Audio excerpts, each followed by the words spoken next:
Baik, rekan-rekan mahasiswa semuanya, kembali lagi di mata kuliah Teknologi Media Komunikasi. Nah, di pertemuan ini kita akan membahas tentang apa itu pengertian teknologi komunikasi. Nah, kalau kita berbicara dengan teknologi komunikasi, biasanya disandingkan dengan informasi. Jadi ada teknologi, informasi, dan komunikasi. Kenapa hal itu terjadi?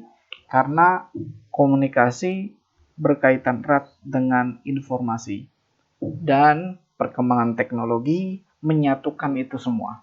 Ya, jadi sekali lagi, perkembangan teknologi menyatukan informasi dan juga komunikasi. Dan pada dasarnya, ketika orang berkomunikasi, itu juga menyampaikan sebuah informasi. Dan sebuah informasi pastinya adalah sebuah pengetahuan, sebuah hal-hal yang baru, dan juga terdapat data-data yang sudah dispesifikasikan yang diberikan kepada orang lain. Nah, jadi kalau kita berbicara pada informasi terlebih dahulu gitu ya. Jadi pada abad informasi dimulai pada tahun 1957. Jadi abad informasi dimulai pada tahun 1957. Lupa yang sebelum-sebelumnya? Ya, sebelum-sebelumnya kita sebenarnya sudah saling berinformasi sebenarnya.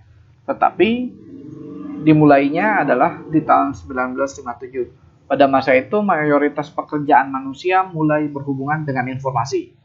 Nah, perkembangan teknologi informasi dimulai dengan adanya penggunaan teknologi yang sederhana. Jadi, orang pada saat di tahun 1957 amat sangat membutuhkan bagaimana informasi ini bisa diperoleh dengan mudah gitu ya. Sehingga berbagai teknologi dikembangkan gitu. Nah, salah satu kata kunci ledakan informasi yang besar adalah gitu ya. Jadi ibaratnya ini teori Big Bang gitu ya. Big Bang of Information adalah kehadiran komputer. Bagaimana kehadiran komputer akhirnya mengkomputasi segala jenis data gitu ya. Mampu meringankan beban-beban manusia pada saat itu untuk dia memberikan data-data secara lebih ringan dan simpel gitu ya. Dan saat ini informasi amat sangat dibutuhkan sekali. Perkembangan teknologi yang terus-menerus membuat informasi yang kita serap itu semakin tinggi. Dan masyarakat sekarang sudah masuk ke dalam masyarakat informasi. Nah, dalam masyarakat informasi dianggap sesuatu yang penting untuk menunjang setiap kegiatan manusia. Oleh karena itu, berbagai infrastruktur yang dibutuhkan dalam proses mengelola dan mendistribusikan informasi terus dihasilkan dan dikembangkan. Nah, sekarang kalau Anda tanya bagaimana teknologi informasi itu terus berkembang, kita selalu berkembang dengan berbagai macam cara. Ya, di pemerintahan misalnya sudah ada e-government gitu ya. Berikutnya di pendidikan sudah ada e-learning gitu. Berikutnya kota sendiri sudah dirancang bagaimana kota menjadi smart city. Nah, artinya kemampuan teknologi informasi itu hadir. Dan nanti akhirnya smart city gitu ya, e-government dan segala macamnya itu terhubung dengan komunikasi. Makanya teknologi informasi dan komunikasi tidak bisa dipisahkan.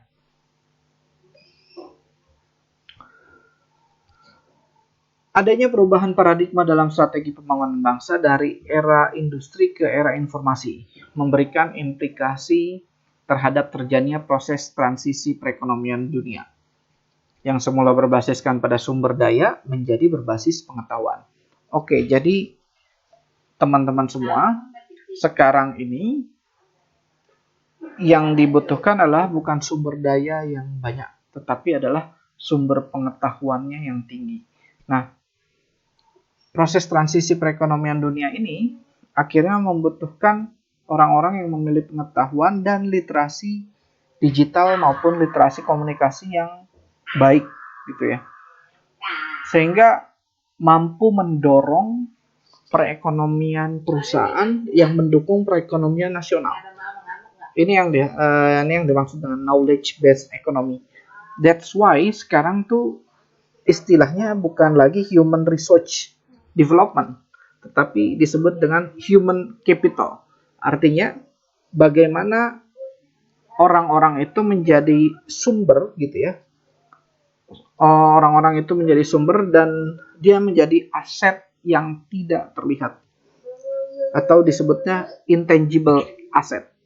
Nah, sebagai intangible asset otomatis harus diberikan pengetahuan terus-menerus dan dikembangkan dirinya. Dan ketika dikembangkan dirinya, dianya berkembang, jiwanya juga menjadi bagian dari organisasi atau industri tersebut atau perusahaan tersebut, dan dia akan memberikan efeknya adalah peningkatan surplus bagi perusahaan gitu. Dan otomatis itu akan membantu perekonomian nasional. Nah, Indonesia untuk mewujudkan terjadinya knowledge based economy dibutuhkan penguasaan, pemanfaatan, dan pemajuan TIK yang berperan sebagai pendukung sekaligus muatan utama produk nasional. Jadi TIK ini posisinya ada di mana? Dia berperan sebagai pendukung sekaligus muatan utama. Nah, awalnya menjadi pendukung, sekarang menjadi berperan, memiliki peran atau fungsi yang luar biasa kokoh di dalam sebuah perusahaan atau juga di dalam sebuah perekonomian negara, gitu ya. Karena apa? Karena ujung-ujungnya sekarang untuk memudahkan segala informasi dan juga segala transaksi dibutuhkan peran TIK, gitu ya, teknologi informasi dan komunikasi. Apabila kita meeting misalnya, gitu ya, kita presentasi, kita membutuhkan laptop, dan laptopnya yang bisa mobile. Laptop itu udah pasti bisa mobile. Kemudian semakin misalnya laptopnya bermasalah, dia memiliki handphone yang kapasitasnya sudah mirip dengan laptop misalnya. Sehingga hal itu memudahkan sebuah transaksi. Berikutnya, sekarang tidak lagi toko-toko online yang dikembangkan, tetapi adalah marketplace. Marketplace adalah bagaimana membuka toko yang belum tentu tokonya itu sebenarnya ada, tetapi barangnya ada. Jadi dia menjual barang without toko, gitu ya. Jadi dia menempatkan tokonya hanya di site, gitu ya, hanya di website atau di e-commerce, gitu ya. Jadi di platform-platform e-commerce dia nempelin tokonya di sana, gitu. Nah, inilah yang membangun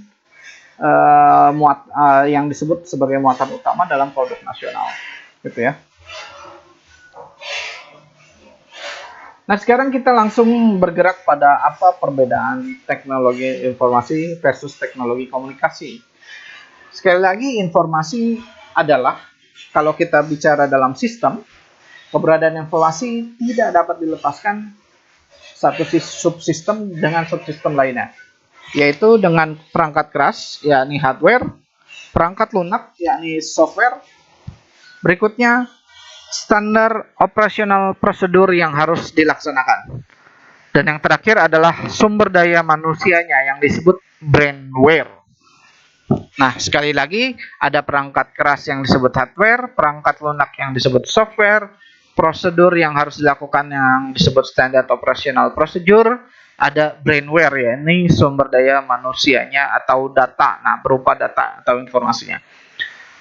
Nah, kalau dianalogikan seperti ini, sistem transportasi, maka informasi adalah muatannya, gitu ya, atau penumpangnya, sedangkan perangkat kerasnya adalah mobil dan jalan, gitu ya. Perangkat lunaknya adalah sistem pengoperasian dari mesin mobil dan sumber daya manusianya adalah supir. Nah, jadi seperti itu. Nah, informasi menurut Susanto adalah hasil dari pengolahan data, akan tetapi tidak semua hasil dari pengolahan tersebut dapat menjadi informasi. Ada 3 hal yang menjadi kata kuncinya, yakni merupakan hasil pengolahan data, memberikan makna atau arti bagi penggunanya, kemudian sesuai dengan kebutuhan pengguna, sehingga dapat bermanfaat untuk menunjang kegiatan penggunanya. Nah, jenis-jenis informasi tersendiri terdiri dari beberapa jenis ya. Artinya ada 6 jenis. Yang pertama ada absolute informations, ada substitutional informations, ada philosophic informations, ada subjective informations, ada objective informations, dan cultural informations. Apa itu absolute informations? Jenis informasi yang disajikan dengan suatu jaminan dan tidak membutuhkan penjelasan lebih lanjut. Jenis informasi ini tidak perlu penjelasan tambahan lain karena sudah cukup jelas, gitu ya. Jadi absolut jelas, gitu ya. Ada atau substitutional informations, jenis informasi yang merujuk pada kasus di mana konsep informasi digunakan untuk sejumlah informasi. Dalam pengertian ini, informasi kadangkala diganti dengan istilah komunikasi. Berikutnya ada philosophic informations, yaitu jenis informasi yang berkaitan dengan konsep-konsep yang menghubungkan informasi dengan pengetahuan dan kebijakan. Subjective informations adalah informasi yang berkaitan dengan perasaan dan emosi manusia. Kehadiran informasi ini bergantung pada orang yang menyajikannya. Objective informations adalah jenis informasi yang merujuk pada karakter logis informasi tertentu.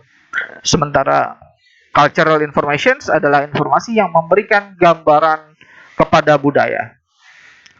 Nah, sekiranya seperti ini tahapan pengambilan keputusan yang terjadi di dalam sebuah teknologi atau komputer. Jadi informasi yang diperlukan adalah laporan status, laporan tren, hasil pencarian saat itu. Lahirlah intelijen, kecerdasan, kemudian turun menjadi desain. Dari perencanaan kemudian hadirlah choice. Nah, desain ini adalah model dan alatnya. Choice ini adalah alternatif pemecahan berbagai skenario dan feedback. Nah, jadi apa teknologi komunikasi? Nah, kemudian sekarang kita masuk ke dalam teknologi komunikasi. Teknologi informasi merupakan, ini sedikit salah ya. Ini adalah teknologi informasi. Sebentar. Masih teknologi informasi.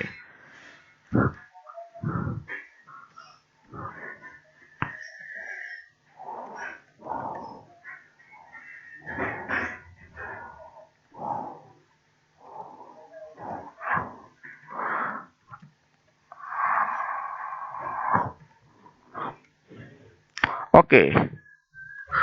Teknologi informasi merupakan teknologi yang digunakan untuk mengolah data. Jadi sekali lagi, teknologi informasi itu digunakan untuk mengolah data, sehingga data dapat diubah menjadi informasi. Jadi teknologi informasi ini adalah informasi yang memang berupa data. Ya, sebelumnya adalah wujudnya berupa data, kemudian diolah menjadi sebuah informasi. Dan pada saat ini teknologi informasi lebih banyak diperankan oleh penggunaan komputer. Namun dalam perkembangannya, teknologi informasi ini bukan saja komputer, namun dapat berupa peralatan lain yang mempunyai prinsip kerja yang sama atau dapat berfungsi sebagai pengganti komputer. Misalnya handphone, iPhone, dan tablet. Nah, ini adalah perbedaan teknologi informasi konvensional dan modern. Konvensional membutuhkan waktu yang lama karena bersumber pada sesuatu yang bersifat nyata, contohnya bersumber dari buku. Teknologi informasi modern lebih singkat, terbuka, fleksibel, bersumber dari sesuatu yang berbasis elektronika, seperti internet. Berikutnya, konvensional informasinya masih bersifat mengulang-ulang atau kurang kreasi dalam mengembangkan informasi itu sendiri, dan seni mengajarnya dan biasanya merupakan buku dan catatan yang sama sepanjang tahun. Sementara teknologi informasi modern, ia menggunakan teknologi seperti CD, tutorial, e-book, ataupun buku-buku online lainnya. Dan konvensional dalam mendapatkan informasinya masih mengalami keterbatasan finansial dan jarak lokasi, sementara informasi modern relatif lebih murah dan dapat mengakses kapanpun dimanapun. Konvensional cenderung menggunakan metode tatap muka, sementara modern cenderung menggunakan online. Nah, apa yang kita lakukan sekarang ini adalah online dengan pengembangan teknologi informasi. Selanjutnya, teknologi telekomunikasi. Saya ketik dulu, maaf. Teknologi komunikasi. Baik, teknologi komunikasi atau telekomunikasi merupakan salah satu teknologi yang berkembang dengan sangat cepat. Teknologi komunikasi mulai dengan berkembangnya pemanfaatan teknologi VoIP atau Voice over Internet Protocol. Teknologi satelit memungkinkan melakukan komunikasi di mana saja. Jadi hadirnya satelit membuat orang mampu berkomunikasi di mana saja, kapan saja, dan oleh siapa saja. Teknologi komunikasi merupakan teknologi dalam penyebaran informasi baik untuk tingkat regional maupun internasional. Dan dalam teori komunikasi dikenal dengan sistem komunikasi yang terdiri atas sumber informasi, informasi yang disebarkan, saluran komunikasi, dan penerima informasi. Nah, ini teori dari Search Message Channel Receiver (SMCR). Ya, teknologi komunikasi dalam sistem komunikasi analog dengan saluran komunikasi. Tetapi kalau yang lebih spesifik bagaimana teknologi komunikasi itu dengan teori sistem itu adalah siapa ya namanya? Shannon and Weaver gitu ya, Shannon and Weaver, di mana di situ ada kin dan juga ada noise gitu ya. Jadi ketika memberikan informasi itu ada decoder, ada encoder gitu ya. Bagaimana proses mendekod simbol-simbol yang ada di dalam pesan itu, kemudian mengencode-nya, kemudian juga akhirnya adalah adanya noise juga. Jadi ketika orang berkomunikasi itu terdapat noise di situ. Nah, ini.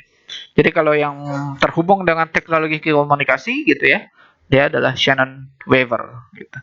Teorinya Shannon Weaver. Dan perkembangan teknologi komunikasi ini bergerak ya sekarang menjadi mobile gitu ya. Yang pertama, teknologi telekomunikasi bergerak yang disebut mobile technology itu pada saat itu masih 1G gitu ya. Teknologinya masih 1G. Yang berikutnya generasi kedua telekomunikasi bergerak sudah 2G yang didukung dengan GPRS gitu ya. Berikutnya generasi kedua setengah telekomunikasi bergerak yang artinya 2,5 giga. Itu ada CDMA di situ ya. Berikutnya teknologi telekomunikasi generasi ketiga ada 3G, dan teknologi komunikasi bergerak keempat ada 3.5G dan 4G gitu ya. Dan sekarang kita sudah masuk ke dalam 4G, teman-teman. Nah, dari sini kita melihat bahwa ketika kita menggunakan alat teknologi untuk berkomunikasi, pastinya kita tidak terlepas atau selalu terhubung dengan teknologi informasi, karena teknologi informasi itu mampu menyerap data-data, mengkomputasikannya, kemudian juga memberikannya menjadi sebuah informasi. Dan komunikasi adalah bagaimana dilanjutkan itu sebagai proses untuk saling bertukar pesan gitu. Nah, sehingga teknologi informasi dan komunikasi itu saling terkait satu sama lain. Baik, itu saja dari saya. Terima kasih, semoga ada manfaatnya dan Apabila ada pertanyaan, silahkan kirim tulisan di kolom komentar. Terima kasih. Wassalamualaikum warahmatullahi wabarakatuh.